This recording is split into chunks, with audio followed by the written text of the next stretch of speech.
आज हम जानने वाले हैं इस संसार की सबसे पहली प्रेम कहानी के बारे में, जिसमें न कोई शर्त थी न कोई बंधन, बस एक दृढ़ता थी, एक श्रद्धा थी। इस कहानी में रंग भी है और दुख का संग भी। ये है शिव और सती की अमर प्रेम कहानी, जिसमें प्रेम है, त्याग है और अंत में एक नई शुरुआत है। तो आइए जानते हैं इस महान प्रेम कथा को, सती कथा को।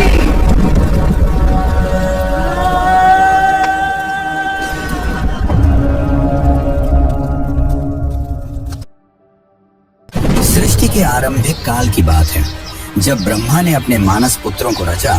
उन्हीं में से एक थे दक्ष प्रजापति, अत्यंत बुद्धिमान परंतु उतने ही अहंकारी। दक्ष को अपनी योग्यता, अपनी शक्ति और अपने सृष्टिकर्ता के कुल से उत्पन्न होने का बड़ा अभिमान था। उसने वर्षों की तपस्या की और देवताओं से वरदान पाए संतान की प्राप्ति के लिए।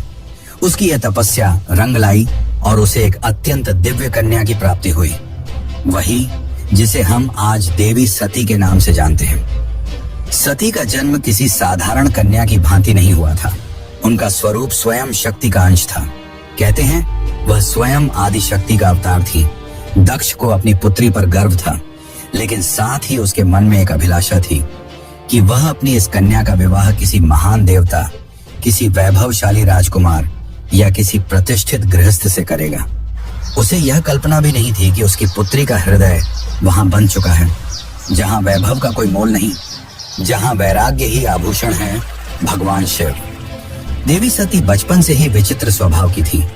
अन्य कन्याओं की तरह ना तो उन्हें श्रृंगार में रुचि थी, ना ही राजसी जीवन की भव्यता में। जब जब वह शिव की चर्चा सुनती, जब किसी आर्ष द्वारा शिव की महिमा का वर्णन होता, उनका हृदय गहरे भावों से भर उठता। शिव जो श्मशानवासी हैं, जो मृग चर्म धारण करते हैं, जो भस्म रमाते हैं और सर्पों को आभूषण की तरह पहनते हैं। आम कन्याओं के लिए यह भय का कारण होता, पर सती के लिए यही शिव उनके अंतर्मन में बस चुके थे। धीरे धीरे यह आकर्षण भक्ति में बदला और भक्ति प्रेम में। अब सती का एक ही लक्ष्य था, शिव को पति रूप में प्राप्त करना। पर यह मार्ग आसान नहीं था। जब दक्ष को सती की इच्छा का आभास हुआ तो वह क्रोधित हो उठा।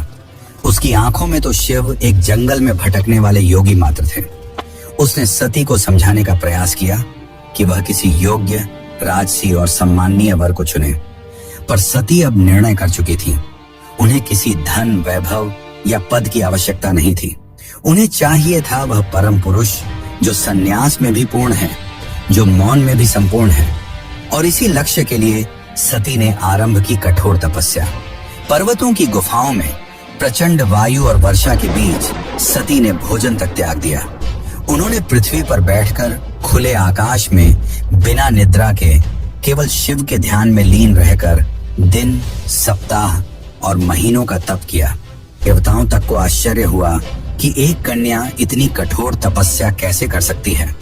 और जब उनकी तपस्या की अग्नि ने त्रिलोक को प्रभावित करना शुरू किया, तब अंततः भगवान शिव ने उनकी भक्ति को स्वीकार करने का निर्णय लिया। पर यह तो आगे की कथा है। अभी तो एक पिता के अहंकार और एक पुत्री के समर्पण की टकराहट शुरू हुई है। जहां एक और दक्ष चाहता है कि सती उसके राजनैतिक सपनों की सीढ़ी बने, वहीं दूसरी ओर सती हर सांस के साथ शिव का नाम जपती है। यही संघर्ष इस प्रेम कथा की पहली चिंगारी है, एक ऐसी चिंगारी जो आगे चलकर एक भीषण अग्निकांड बन जाएगी। सती अपनी तपस्या में लीन थी। उनका एकमात्र उद्देश्य था शिव की प्राप्ति। अनंतः उनकी भक्ति से प्रसन्न होकर शिव प्रकट हुए। शिव मुस्कुराए और एक क्षण में वह उस तपस्विनी के समक्ष प्रकट हो गए। जैसे ही सती ने अपनी आंखें खोली, उनके सम्मुख खड़े थे वही जिनके लिए उन्होंने सब कुछ त्याग दिया था। शिव ने उनके तप, प्रेम और अटल श्रद्धा को देखा और कहा, हे देवी, तुम्हारा प्रेम मुझे बाध्य करता है। आज मैं तुम्हें अर्धांगिनी के रूप में स्वीकार करता हूँ। इस वचन के साथ पूरे ब्रह्मांड में आनंद की लहर दौड़ गई। देवताओं ने पुष्प वर्षा की और फिर आया वह शुभ दिन जिसका साक्षी स्वयं ब्रह्मा, विष्णु और सारे लोक हुए। शिव और सती का दिव्य विवाह। शिव बारात लेकर स्वयं कैलाश से निकले, पर यह कोई साधारण बारात नहीं थी। इसमें भूत, प्रेत, पिशाच, नाग, सिद्ध, योगी, ऋषि, देवता सब सम्मिलित थे। शिव की सवारी नंदी थी, शरीर पर भस्म, जटा से गंगा, गले में नाग। ये स्वरूप देख सभी स्त्रियां भयभीत हो उठी, पर सती के चेहरे पर गर्व था। उन्हें अपने शिव पर गर्व था। वैभव नहीं, सत्य का स्वरूप थे वह। विवाह का आयोजन राजसी नहीं था, पर दिव्यता से भरा हुआ था। स्वयं ब्रह्मा ने मंत्रोच्चारण किया, विष्णु ने कन्यादान किया और समस्त लोगों ने इस मिलन का स्वागत किया। यह केवल दो आत्माओं का नहीं, सृष्टि के दो मूल तत्वों शिव और शक्ति का मिलन था। लेकिन इस भव्य विवाह में एक स्थान रिक्त रहा। सती के पिता दक्ष प्रजापति, वह नहीं आए, ना ही कोई संदेश भेजा, ना ही कोई आशीर्वाद, क्योंकि उनके लिए यह विवाह एक अपमान था, एक चुनौती उनके अभिमान को। उनके अनुसार यह मिलन योग्य नहीं था और यहीं से प्रारंभ हुआ उस अग्नि कथा का बीज जो आगे चलकर पूरे यज्ञ को जला देगा। समय धीरे धीरे बीतता है।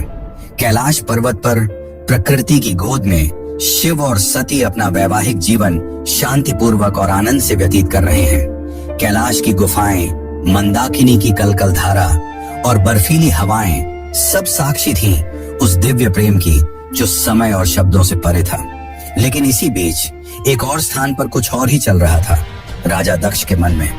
सती के शिव से विवाह को वह अभी तक स्वीकार नहीं कर पाया था। हर बार जब कोई शिव की महिमा का गुणगान करता, दक्ष की भौहें तन जाती। उसे लगता कि शिव ने उसकी पुत्री को अपनी योग्यता से नहीं, किसी छल से प्राप्त किया है। वह अपनी सत्ता, अपना रुतबा, अपनी श्रेष्ठता सिद्ध करना चाहता था और उसी घमंड ने उसे एक विशाल यज्ञ के आयोजन की प्रेरणा दी।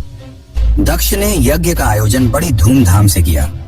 ऐसा यज्ञ जिसमें समस्त देवताओं, ऋषियों, सिद्धों और लोकपालों को निमंत्रण भेजा गया।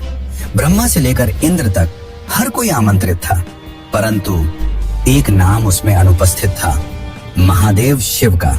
यह कोई भूल नहीं थी, यह था दक्ष का जानबूझकर किया गया निर्णय। उसने शिव को निमंत्रण नहीं भेजा क्योंकि उसका अहंकार उसे यह स्वीकार नहीं करने देता था कि उसकी पुत्री ने उस योगी से विवाह कर लिया, जो ना कोई राज्य रखता है, ना कोई वस्त्र, और जो श्मशान का वासी है। दक्ष को लगता था कि शिव को यज्ञ में आमंत्रित करना उसके सम्मान के विरुद्ध होगा। जब यज्ञ की तैयारियां चल रही थीं, उसी समय सती ने इस आयोजन की बात सुनी। किसी ने उनसे कहा, माता, आपके पिता दक्ष ने एक महान यज्ञ का आयोजन किया है जिसमें सारे देव, ऋषि और ज्ञानी आमंत्रित हैं। वह तो आज पूरे ब्रह्मांड का ध्यान खींच रहा है। यह सुनकर सती का हृदय कांप उठा। उन्हें विश्वास नहीं हुआ कि उनके पिता इतना बड़ा आयोजन कर रहे हैं और उन्हें कोई सूचना नहीं मिली। कुछ समय तक वे चुप रहीं, शायद आशा में कि कोई दूत आएगा, कोई संदेश मिलेगा। लेकिन जब स्पष्ट हो गया कि शिव और उन्हें जानबूझकर न बुलाया गया है, तब उनके भीतर कुछ टूट सा गया। एक ओर पुत्री का धर्म उन्हें पिता के यज्ञ में खींच रहा था, तो दूसरी ओर पत्नी का धर्म उन्हें शिव की मर्यादा का ध्यान रखने को कह रहा था। अंततः सती ने शिव से निवेदन किया, स्वामी, मैं उस यज्ञ में जाना चाहती हूँ। शायद यह कोई भूल हो और मेरा जाना उस विघटन को रोक सके। शिव ने सती की ओर गहरी दृष्टि से देखा। वह जानते थे कि यह आमंत्रण विहीन आयोजन एक साधारण यज्ञ नहीं है। उन्होंने शांत स्वर में सती से कहा, हे प्रिय, जहां सम्मान न हो वहां स्वाभिमान को ले जाना व्यर्थ है और मैं नहीं चाहता कि तुम उस यज्ञ में जाओ जो केवल क्रोध और घमंड से जल रही है। परंतु सती व्याकुल थी। उनके भीतर एक द्वंद्व चल रहा था, पिता और पति के बीच। उन्होंने पुनः प्रार्थना की, प्रभु, मैं केवल एक पुत्री के रूप में वहां जाना चाहती हूँ। मैं पिता से बात करूंगी, शायद वह बदल जाएं, शायद उनके मन का विष उतर जाए। शिव ने इस बार उन्होंने अनुमति दे दी। सती ने कैलाश से विदा ली, अकेले, बिना किसी दूत या सम्मान के। वह एक बेटी थी जो अपने पिता से स्नेह की अपेक्षा लेकर जा रही थी, लेकिन उन्हें झांत नहीं था कि उस यज्ञ में उनका स्वागत नहीं, अपमान प्रतीक्षा कर रहा है। सती जब यज्ञ स्थल पर पहुंची तो उनके मन में उम्मीद थी कि पिता के नेत्रों में बेटी को देखकर कोमलता जगेगी, उनके मुख से स्वागत के शब्द निकलेंगे। लेकिन जब उन्होंने यज्ञ स्थल में प्रवेश किया तो सन्नाटा पसर गया। कोई स्वागत नहीं हुआ, कोई आसन नहीं दिया गया, जैसे वो वहां उपस्थित ही न हो। वहां बैठे देवताओं की आंखों में असहायता थी।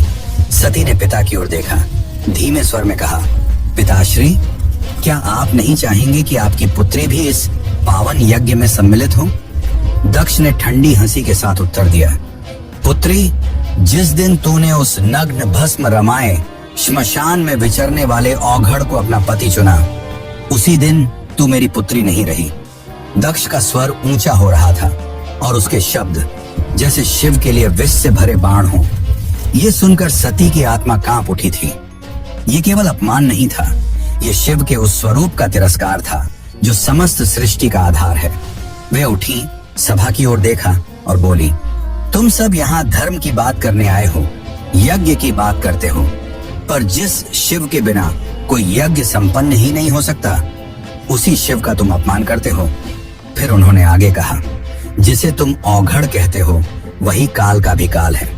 जिसे तुम श्मशानवासी कहकर हंसते हो वही मृत्यु से परे है, और जिसे तुम भस्मधारी कहते हो वही भस्म से मोह को जलाता है। उनकी आंखों में आंसू थे, लेकिन स्वर तेज था, ऐसा तेज कि स्वयं देवता भी सिर झुका लें। सभा स्तब्ध थी, कोई उत्तर नहीं दे सका, लेकिन सती का हृदय अब टूट चुका था। उन्होंने कहा, जिस शरीर ने आज मेरे प्रभु का अपमान सुना है, वह शरीर अब इस संसार के योग्य नहीं। और वे सीधे यज्ञ कुंड की ओर बढ़ी। वहां उपस्थित देवता उन्हें रोकना चाहते थे, पर सती अब कोई नारी नहीं थी, वह साक्षात अग्नि बन चुकी थी। उन्होंने अपने नेत्र बंद किए, शिव का स्मरण किया और अग्नि में कूद गई। उनके चेहरे पर भय नहीं था, बल्कि एक शांति थी, एक समर्पण था जो पूरे यज्ञ मंडप को झकझोर गई। अब इस यज्ञ की अग्नि से वो तूफान उठने वाला था जो पूरे को तबाह कर सकता था। तो चलिए अब जानते हैं आगे की कथा। लेकिन उससे पहले अगर आपको वीडियो अच्छी लग रही है तो वीडियो को लाइक जरूर करें और कमेंट में लिखें, हर हर महादेव।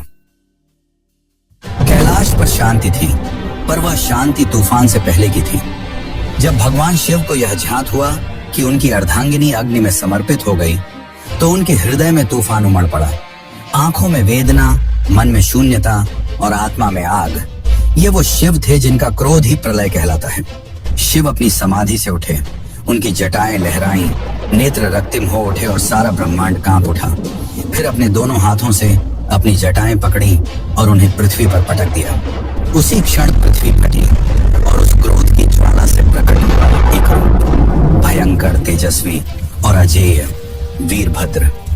वीरभद्र कोई सामान्य योद्धा नहीं था, वह शिव के विकराल रूप का अंश था। उसका शरीर अग्नि सा दीप्यमान था, आंखों में प्रतिशोध की ज्वाला, हाथ में तलवार। उसका प्रकट होना सृष्टि के संतुलन को डगमगाने लगा था। वीरभद्र प्रचंड गति से दक्ष के यज्ञ की ओर बढ़ चला। जिस दिशा में वह चलता, धरती कांपती, आकाश बदलता और देवताओं के हृदय कांप उठते। जैसे ही वीरभद्र यज्ञ स्थल पर पहुंचा, आकाश में अंधकार छा गया और वीरभद्र प्रकट हो चुका था। उसकी उपस्थिति मात्र से यज्ञ की अग्नि थर्रा उठी। वह बिना रुके आगे बढ़ा। पहले यज्ञ वेदी को तोड़ा, फिर वेद पाठ करने वाले ब्राह्मणों को हटाया। उसकी आंखों में एक ही लक्ष्य था, दक्ष। वीरभद्र के सामने कोई नहीं टिक सका। वह अकेला था, परंतु अजेय। उसके प्रत्येक प्रहार में शिव का शाप था और हर गर्जना में सती का विलाप। अंततः वह दक्ष के सामने पहुंचा। दक्ष अब भी अपने अभिमान में डूबा था। वह चिल्लाया, मैं यज्ञ करता हूँ, मुझे कोई छू नहीं सकता। वीरभद्र ने उसकी आंखों में देखा और कहा, तू पिता कहलाने योग्य नहीं। आज तुझे उसी अग्नि में भस्म करूंगा जिसमें तूने धर्म का मजाक उड़ाया। और एक ही झटके में वीरभद्र ने अपनी तलवार से दक्ष का सिर धड़ से अलग कर दिया। पूरी सभा में सन्नाटा छा गया। देवता स्तब्ध रह गए। यज्ञ की अग्नि बुझ गई और पृथ्वी पर सिर्फ राख रह गई। वो राख जो अहंकार, अधर्म और अपमान की अंतिम परिणति थी। वीरभद्र शिव की आज्ञा पूरी कर चुका था, पर यह कहानी यही नहीं रुकती। अब आएगा वो क्षण जब शिव स्वयं यज्ञ स्थल पर पहुंचेंगे, सती के शव को उठाएंगे और सृष्टि में संतुलन डगमगाएगा। जब महादेव यज्ञ स्थल पर पहुंचे, उन्होंने सती के जले हुए शरीर को देखा। वह दृश्य ऐसा था जिसने स्वयं काल को रुला दिया। शिव ने धीरे से कंपाते हाथों से अपनी सती को बाहों में उठा लिया उनकी आंखों से आंसू थे और फिर वह चल पड़े। शिव सती के शव को अपनी गोद में लिए पूरे ब्रह्मांड में भटकने लगे। उस विरह में जो पूरे ब्रह्मांड को भयभीत कर रहा था, ब्रह्मांड असंतुलित होने लगा। देवता भयभीत हो उठे। यदि शिव यूं ही विलाप करते रहे तो सृष्टि का संतुलन टूट जाएगा, प्रलय आ जाएगा। तब सभी देवता भगवान विष्णु के पास पहुंचे और उनसे सृष्टि को बचाने की प्रार्थना की। तब विष्णु ने अपना सुदर्शन चक्र चलाया। जैसे ही सुदर्शन चक्र चला, उसने सती के शरीर को टुकड़ों में विभाजित कर दिया। शिव कुछ क्षणों के लिए रुके पर प्रतिरोध नहीं किया। यह सृष्टि के लिए आवश्यक था। जहां जहां सती के अंग गिरे वहां दिव्य ऊर्जा फैल गई। पृथ्वी के वे स्थान शक्ति से भर उठे और वहीं बने शक्तिपीठ। ये कोई सामान्य स्थल नहीं थे। ये उस अमर प्रेम की गवाही थे जो शिव और सती के बीच था। ये थे वे स्थान जहां स्त्री, शक्ति, प्रेम, बलिदान और भक्ति सब कुछ एक साथ साकार हुए। कुछ स्थानों पर सती की आंखें गिरी, कहीं उनका हृदय, कहीं उनके केश, तो कहीं उनके चरण, और हर स्थान एक केंद्र बन गया मां शक्ति का, जो हर रूप में पूजनीय हुई। कभी दुर्गा, कभी भैरवी, कभी भवानी। यही वे स्थान हैं जिन्हें आज हम कामाख्या, वैष्णो, ज्वाला, हिंगलाज और तारापीठ जैसे नामों से जानते हैं। इस प्रकार सती के वियोग से जन्मे ये शक्तिपीठ न केवल देवी के अंग हैं, ये उस प्रेम की शाश्वत उपस्थिति है जो आत्मा से आत्मा तक जुड़ता है। शिव अंततः हिमालय लौटे, पर अब वह ध्यान मग्न हो गए। वर्षों तक एक चट्टान की भांति बैठ गए, समाधि में डूबे। न शब्द, न गति, न भावना, बस मौन और सती की स्मृति। काल की धारा आगे बढ़ती है, युग बदल जाते हैं, पर कुछ कहानियां समय की सीमाओं से परे होती हैं, और सती की कथा उन्हीं में से एक है। वह प्रेम जो अग्नि में तपकर शुद्ध हुआ था, वह विरह जो तांडव बन गया था। उस अधूरी यात्रा को अब पूर्ण होना था, पर यह कहानी यहाँ समाप्त नहीं होती। प्रेम का सफर यहीं पर रुकने वाला नहीं था। जहां अग्नि ने प्रेम का रंग दिखाया था, वहीं से एक नई दास्तान का पैगाम आने वाला था। सती के बलिदान से जो प्रेम जला था, वही आग पार्वती के रूप में फिर फलने वाला था। यह अंत नहीं, यह शुरुआत है। शुरुआत है एक अमर, अनसुनी और अनोखी प्रेम कहानी की। यह शुरुआत है शिव और पार्वती की। यह शुरुआत है एक नए युग की।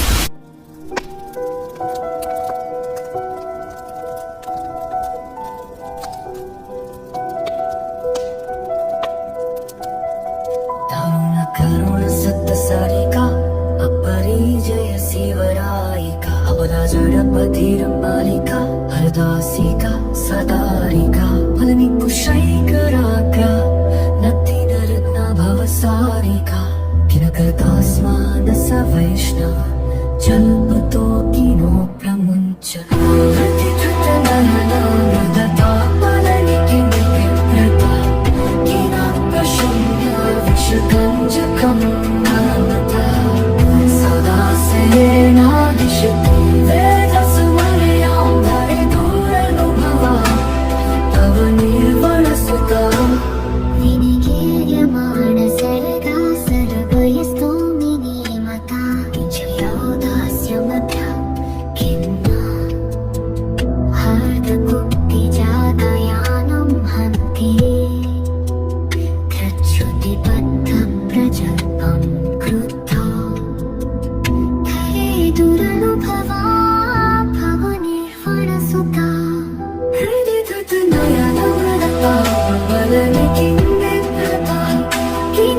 Shambya Vishakam